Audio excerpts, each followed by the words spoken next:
Mês de fevereiro, estamos falando de religiosidade de matriz africana. Até porque, dia 2 próximo passado, celebrou-se o dia de Iemanjá, uma das entidades mais conhecidas nas religiões afro-brasileiras. Então, nós estamos apresentando algumas lideranças religiosas, sacerdotisas, que também são conhecidas como Mãe de Santos ou Ialorixás no candomblé. Nós falamos da relevância da presença feminina nas religiões de matriz africanas e estamos apresentando algumas lideranças. Algumas que já partiram, não estão mais fisicamente entre nós, estão para além da morte, e outras que estão atuando, não só na Bahia, né, mas em várias regiões do Brasil. Então, estamos apresentando várias delas a partir da nossa referência bibliográfica já conhecida, Enciclopédia Negra Brasileira, e apresentando também algumas sugestões de leitura, de aprofundamento. Hoje, por exemplo, vamos apresentar aqui o livro de Nicolau Parés, A Formação do Candomblé, História e Ritual da Nação Jeje. Né?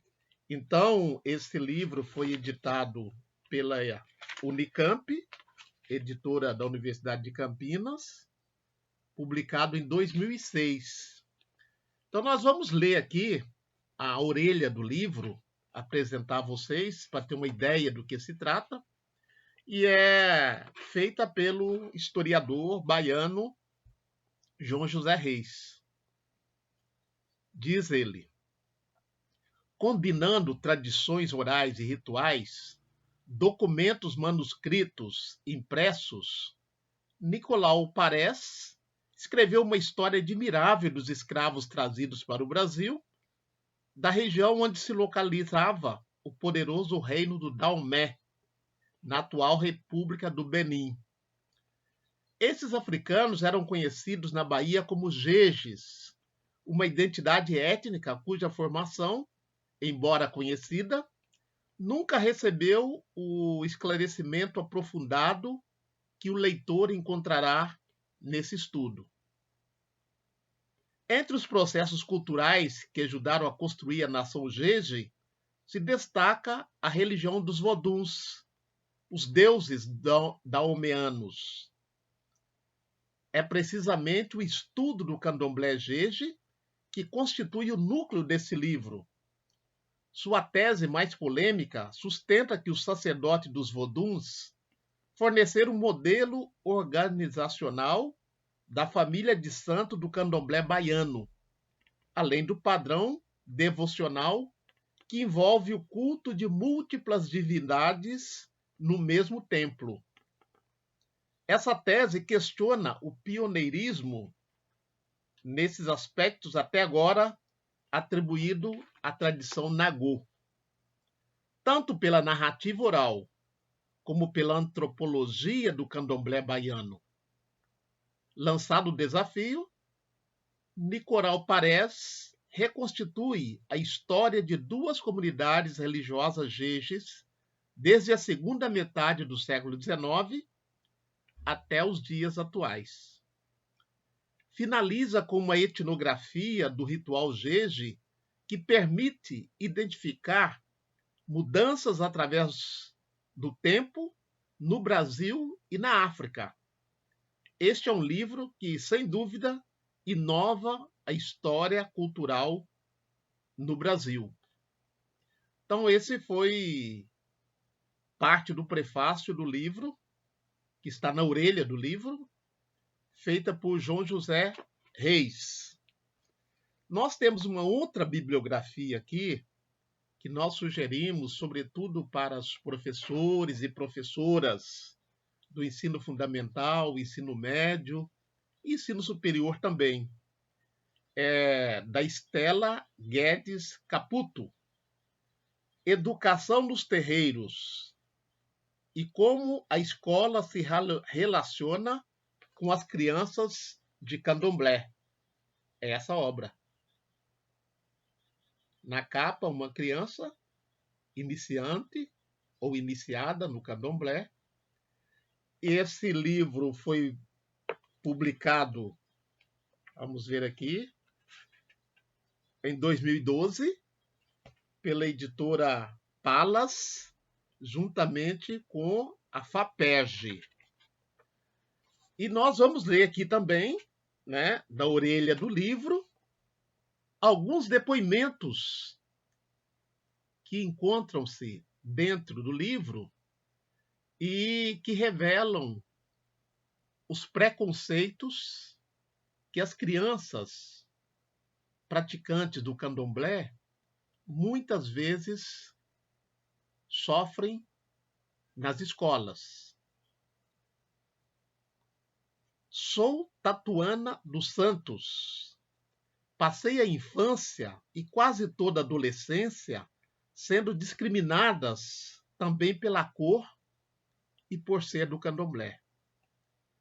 Com o passar do tempo, fui aprendendo, com a ajuda de minha família, dos terreiros e dos movimentos políticos e culturais, a me defender e assumir quem realmente sou. Uma mulher negra, com o candomblé em meu coração e em minha alma. Infelizmente, a escola não me ajudou nessa luta. Pelo contrário, se dependesse das escolas em que estudei, continuaria com vergonha de mim mesma. Este livro foi fundamental em minha vida porque me ajudou muito a compreender e aceitar a minha verdadeira identidade e a enfrentar com dignidade o preconceito, a intolerância religiosa da sociedade. Hoje sei que a luta contra o racismo é grande, mas estou nela.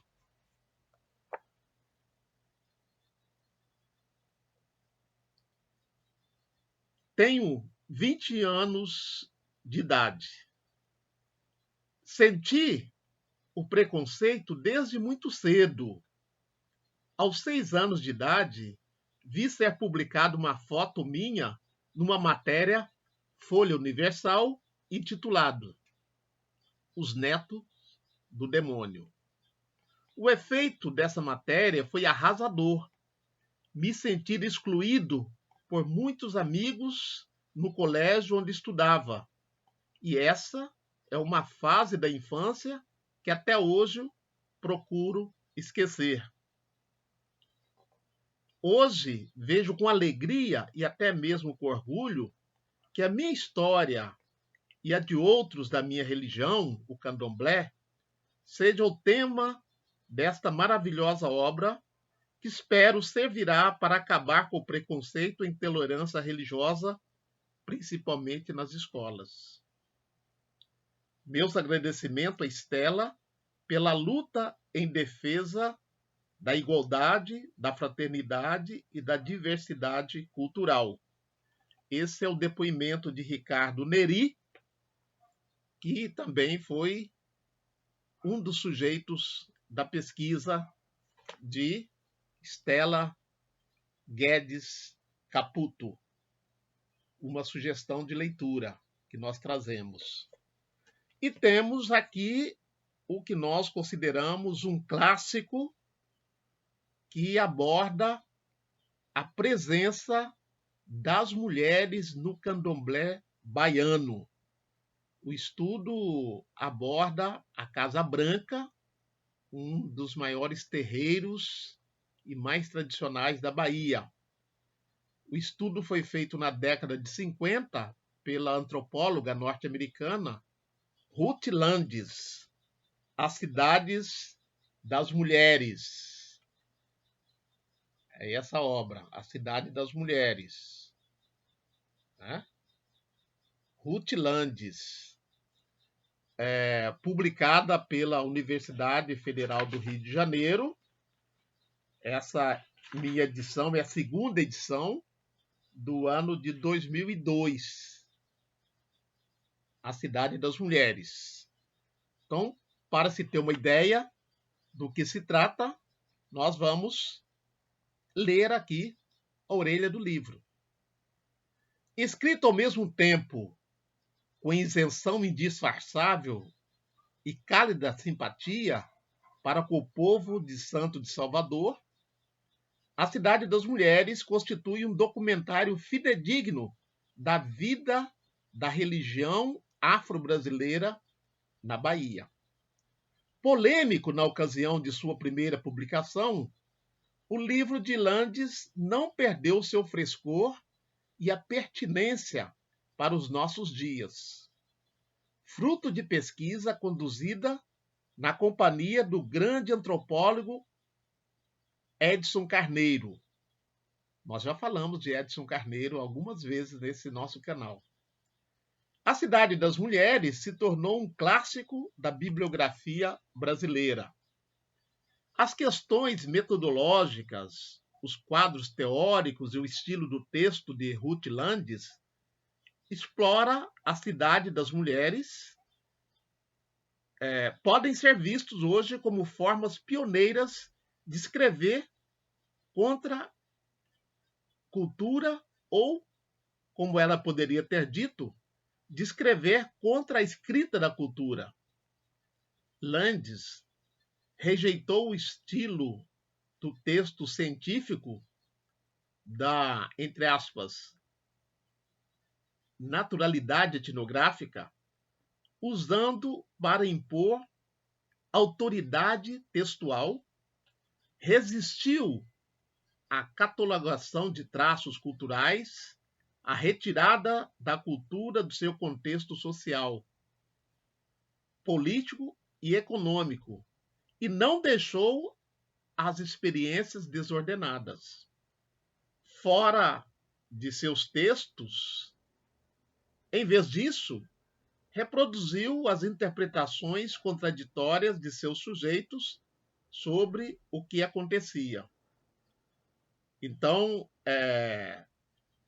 essa é uma leitura, um comentário de Sally Colley, né, que fez o prefácio da obra e publicado na Califórnia em 1995. Cidade das Mulheres, uma sugestão de leitura para compreendermos a presença das mulheres no candomblé, nesse caso, na Casa Branca, caracterizado como um estudo de caso na antropologia. Vamos trazer aqui, então, já que estamos falando de candomblé, de Bahia, vamos trazer aqui uma rápida biografia de Mãe Aninha. Ela nasceu e morreu em Salvador. Conhecida como Mãe Aninha, Eugênia Ana dos Santos nasceu em Salvador em 1869 e foi uma destacada ialorixá e liderança religiosa na formação atual das religiões afro-brasileiras, em especial o candomblé. Filha de africanos da nação Grunchi, foi iniciada ainda menina para o culto de Iá-mãe, divindade de seu povo. Adulta, recebeu ensinamentos para o orixá Xangô Ogodô e depois para Xangô Afonjá, quando ganhou o nome religioso de Obá-Bií, que significa nascida do rei ou nascida de Xangô.